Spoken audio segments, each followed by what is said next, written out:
Queridos irmãos, a paz do Senhor Jesus. Está iniciando mais um programa Fonte de Fé na Rede Brasil de Comunicação, este canal abençoador que muito tem abençoado todos nós. E para nós é uma alegria muito grande, e em nome do nosso querido pastor presidente, pastor Ailton José Alves, queremos louvar pela sua vida, pela participação, pela interação, e lembrando, como sempre fazemos, que você pode continuar, sim, claro, sendo um instrumento de bênção para alcançar ainda mais vidas, principalmente você que acompanha toda a programação através dos canais, as redes sociais da nossa igreja, em especial os canais do YouTube. Você pode estar copiando o link dos programas e enviando periodicamente para o seu amigo, para aquela pessoa conhecida sua que também precisa ser alcançada pela palavra de Deus, e por certo Deus há de recompensar por esta atitude tão maravilhosa que é compartilhar da palavra de Deus também. E por falar sobre palavra de Deus, como é do conhecimento de todos, este programa também tem como finalidade juntos meditarmos na palavra de Deus e fortalecendo, edificando a nossa fé em Cristo Jesus e tratando sobre temas importantes e variados da vida cristã para que possamos, claro, continuar crescendo. E, para tanto, eu quero lhe convidar a ler nesta oportunidade um versículo, partindo do Evangelho escrito por Mateus, capítulo de número 5, o versículo de número 14, baseado nesta expressão e meditarmos sobre o cristão como luz do mundo. Vejamos esse texto da palavra de Deus e leiamos juntos em nome de Jesus. Vós sois a luz do mundo. Não se pode esconder uma cidade edificada sobre o monte. Palavras ditas pelo Senhor Jesus no que nós sabemos ser o que é denominado de o Sermão do Monte. Uma série de mensagens, de orientações, de ensinamentos para que aqueles que já afluíam para seguir o Senhor Jesus pudessem entender a filosofia do reino de Deus, aquilo que rege a conduta e o comportamento de todo autêntico cristão. Nesta passagem, bastante conhecida de todos, no que é denominado de o Sermão da Montanha ou Sermão das Beatitudes, das Bem-aventuranças, estamos diante de uma das principais metáforas utilizadas pelo Senhor Jesus para ilustrar tanto o caráter como também o testemunho do autêntico cristão. E a finalidade do Senhor, através dessas metáforas, é de definir a natureza da influência do servo de Deus. E, para tanto, Jesus recorreu de duas figuras domésticas, que era muito comum, muito usual. O Senhor Jesus, em tudo, é o exemplo para nós, e no que diz respeito ao ensino, à matéria da didática, Jesus, ele é surpreendente, porque no lugar dele usar de uma linguagem rebuscada, ainda que pudesse assim o fazer, mas ele se utiliza do cotidiano para facilitar, de modo que seu ensino tanto era compreendido pelos seus discípulos, por pessoas que, apesar da sua resistência à figura de Cristo, à sua natureza e, sobretudo, à sua missão, mas também conseguiam compreender, e até mesmo uma criança era capaz de compreender os ensinamentos do Senhor Jesus. De modo que Jesus se utiliza dessas figuras domésticas para que pudesse compreender todos que estivessem à sua volta quanto ao caráter, quanto à natureza, quanto ao testemunho do autêntico cristão. E quando nós examinamos mais detalhadamente essas metáforas, em especial esta que queremos destacar, que é a luz do mundo, observe que deliberadamente nós podemos afirmar e analisar, em razão do que o texto apresenta, primeiro, uma afirmação segura de Cristo, porque ele diz assim: vós sois a luz do mundo. Ele faz uma afirmação quanto ao que de fato os autênticos cristãos são. Ele não está dizendo vós sereis, ele está dizendo vós sois. Se vocês de fato estão me servindo e sendo obedientes à minha palavra, vocês possuem esta característica.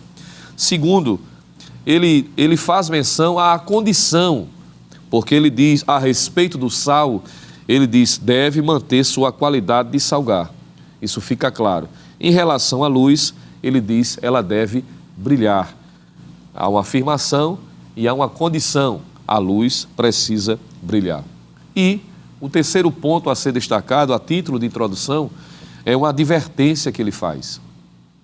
A respeito da figura que ele utiliza-se sobre o sal da terra, ele diz que o sal para nada serve se perder a sua salinidade. E a respeito da luz, que é o que estamos tratando aqui, ele diz que ela se torna inútil se ela estiver escondida, porque ela perde o seu propósito se não estiver numa condição apropriada. A ilustração do sal fala do caráter, já o da luz fala do nosso testemunho. Observe que Cristo falou primeiro do sal, para depois falar do mundo, da luz do mundo, melhor dizendo.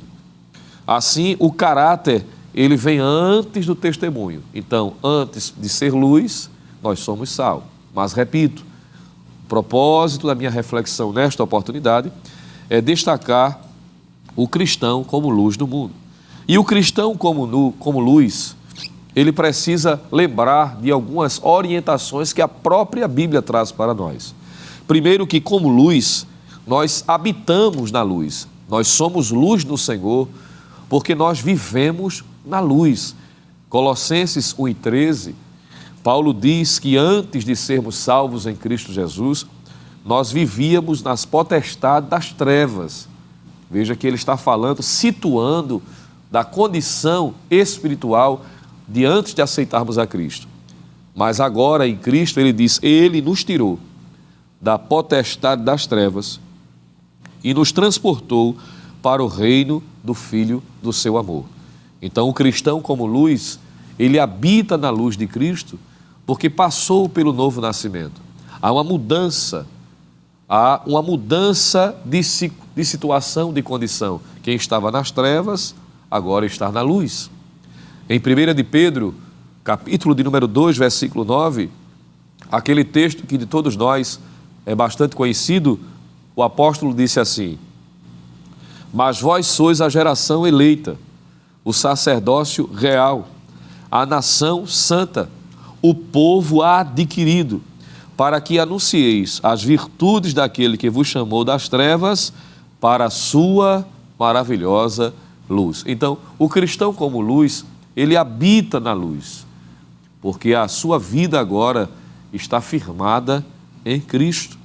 Ele habita na luz, é o que a Bíblia nos ensina, mas também possui a luz dentro de si. E isso aqui é extraordinário, porque Jesus disse em João 8:12, e o apóstolo João escreveu as palavras ditas pelo Senhor Jesus da seguinte forma, falou-lhes, pois, Jesus outra vez, dizendo, eu sou a luz do mundo, quem me segue não andará em trevas, porque como já vimos, quem é cristão, autêntico servo de Deus, crente em Jesus Cristo, ele habita na luz, não andará mais nas trevas. E ele diz, mas terá a luz da vida. Veja que o cristão é luz, o cristão habita na luz e o cristão possui dentro de si a luz, já que o próprio Senhor também se identificou desta forma. E uma vez que nós somos salvos em Cristo, nós temos a luz de Deus em nós. Por isso que nós somos luz. A luz que nós temos, ou que nós somos, que passamos a ser, ela não é uma condição inata. Ninguém pode tornar-se luz por si próprio. É algo que Deus proporciona por meio do novo nascimento. Nós somos luz porque Cristo é a luz e habita dentro de nós.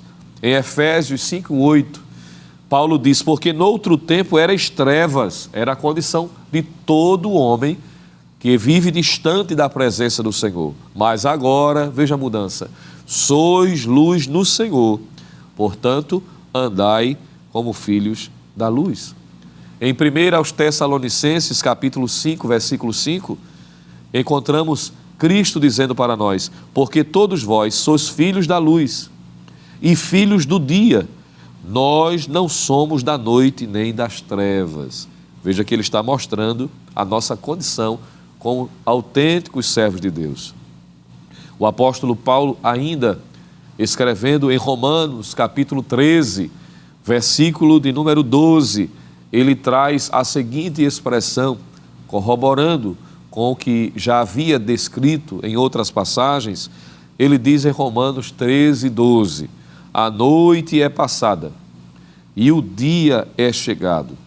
Rejeitemos, pois, as obras das trevas e vistamo-nos das armas da luz. Veja que a condição agora de crente salvo em Cristo Jesus é que nós temos a luz de Deus em nós, habitamos na luz e nos tornamos luz, ou seja, Cristo nos fez luz nele. Nós éramos alguém ou cuja vida era marcada pelas trevas, pela vida desregrada, sem estar fazendo a vontade de Deus, mas agora em Cristo somos luz no Senhor.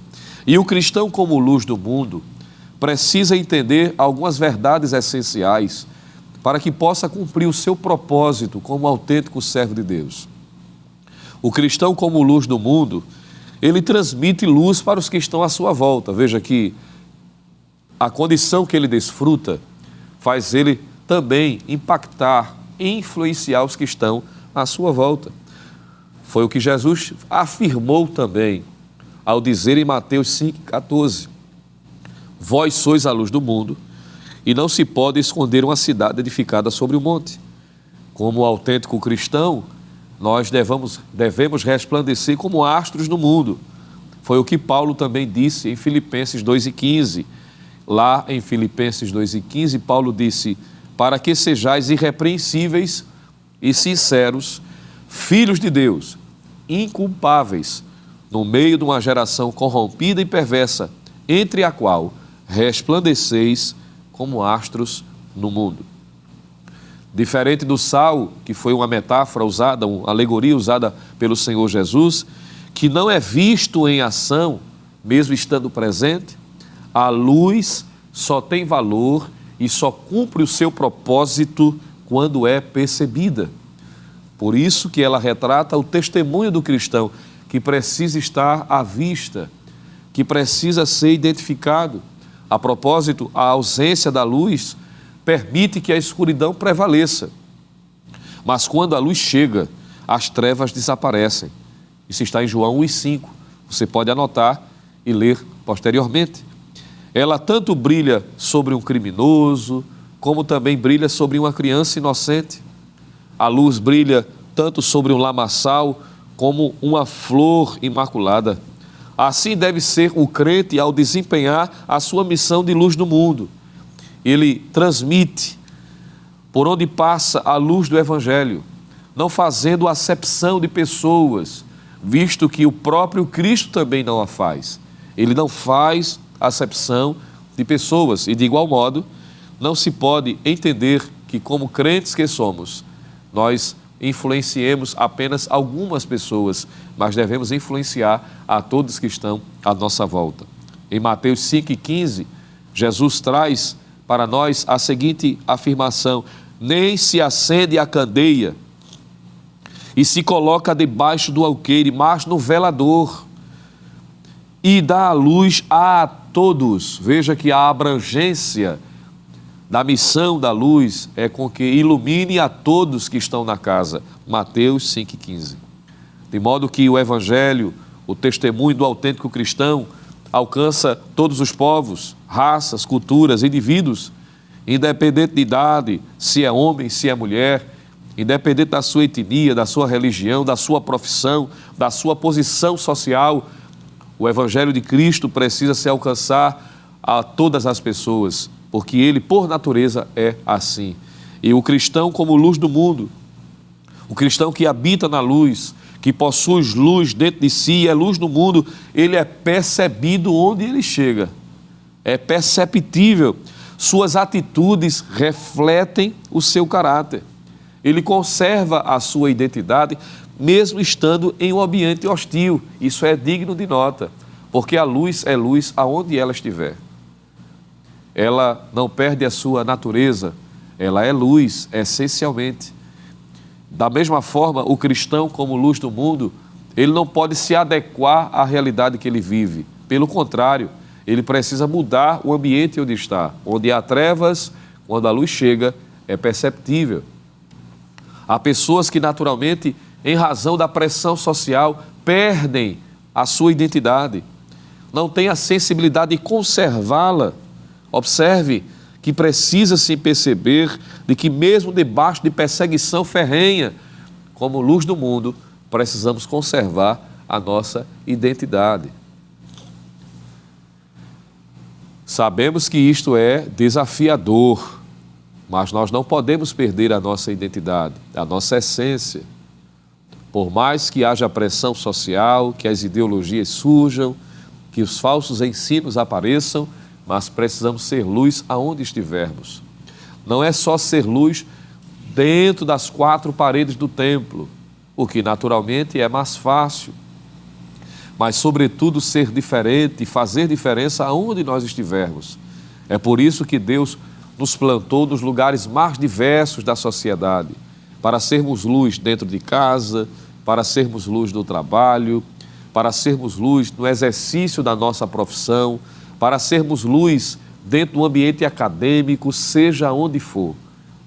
Cristo, que é a luz que habita dentro de nós, precisa ser demonstrado através das nossas atitudes. Não sejamos incluídos na estatística daqueles que passam um tempo considerável dentro de uma repartição pública, dentro de um ambiente, dentro de um estabelecimento, de uma empresa, de um departamento, e as pessoas nem se atêm, nem se percebem de que ele é um cristão autêntico, porque às vezes tem o mesmo comportamento que os outros têm. Fala da mesma forma que os outros falam, comungam de determinados pensamentos que os outros que não servem a Cristo também comungam. Isso é preocupante, mas a palavra para nós serve como antídoto, como advertência, para que nunca incorramos nessa falha. Que Deus nos ajude. Seguindo para o término, observe que a luz não se mistura com as trevas. Quando Jesus disse que somos a luz do mundo, ele está afirmando que a luz se opõe ao mundo. E quando se diz que opõe-se ao mundo, me entenda, não é ser um crente antissocial, não é ser um cristão, não é mal educado, porque isso fere, a propósito, a definição do que é um autêntico cristão. Mas é se opor às práticas pecaminosas defendidas pela sociedade, porque a luz de fato se opõe às trevas. Em 2 Coríntios 6:14, Paulo transmite para nós o seguinte entendimento: não vos prendais a um jugo desigual com os infiéis. Porque que sociedade tem a justiça com a injustiça? E que comunhão tem a luz com as trevas? Veja que ele faz uma pergunta retórica e naturalmente a resposta é nenhuma. Não tem nada a ver uma coisa com a outra, não se pode se misturar. Ser luz do mundo significa praticar as boas obras. João 3, versículo 20, versículo 21. Mesmo diante das pressões, a luz não se contamina. Assim deve ser o crente. Viver neste mundo tenebroso, difundindo, espalhando, transmitindo a luz de Cristo, sem se contaminar com o pecado. Foi esta atitude que regeu o comportamento de Daniel e seus amigos na Babilônia, desde a sua chegada, conforme Daniel 1:8, até mesmo o fim de seus dias, conforme está revelado na palavra de Deus, mesmo depois de 25 anos passados, conforme está no capítulo 3, os crentes, servos de Deus, mesmo na Babilônia, distante dos sacerdotes, distante de seus pais, da sua terra natal, distante do templo que havia sido destruído naturalmente, eles permanecem dizendo não ao pecado. É por isso que Paulo reafirma esta necessidade de nos posicionarmos, nos opondo às obras das trevas, dizendo em Efésios 5:11, e não comuniqueis com as obras infrutuosas das trevas, mas antes condenai-as. Nós devemos amar as pessoas incondicionalmente, ainda que discordando absolutamente de suas práticas.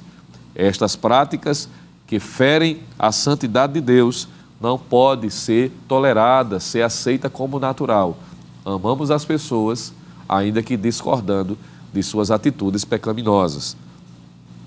Mateus 5,16, o Senhor diz que o crente como luz glorifica o nome do Senhor.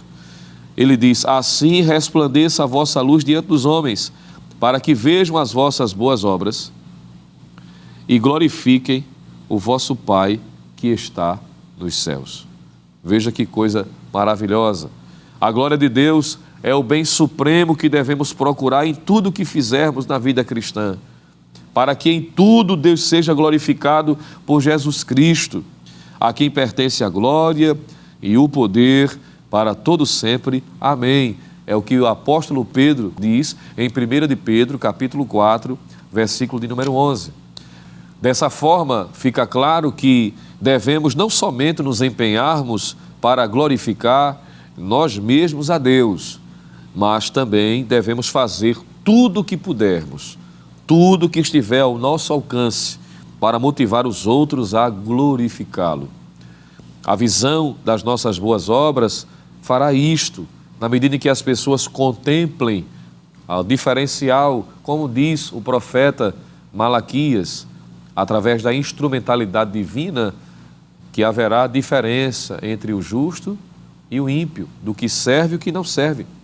Fica evidente, portanto, ao lermos a palavra, que o comportamento regular, santo e exemplar dos servos de Deus pode fazer muita coisa com relação à conversão dos pecadores, a tal ponto de o apóstolo Pedro também dizer na sua primeira epístola, no capítulo 3, versículo 1, que até mesmo sem palavras, só com atitudes, é possível alcançar o coração dos não evangélicos, fazer com que estes entendam quão bom é servir ao Senhor com alegria.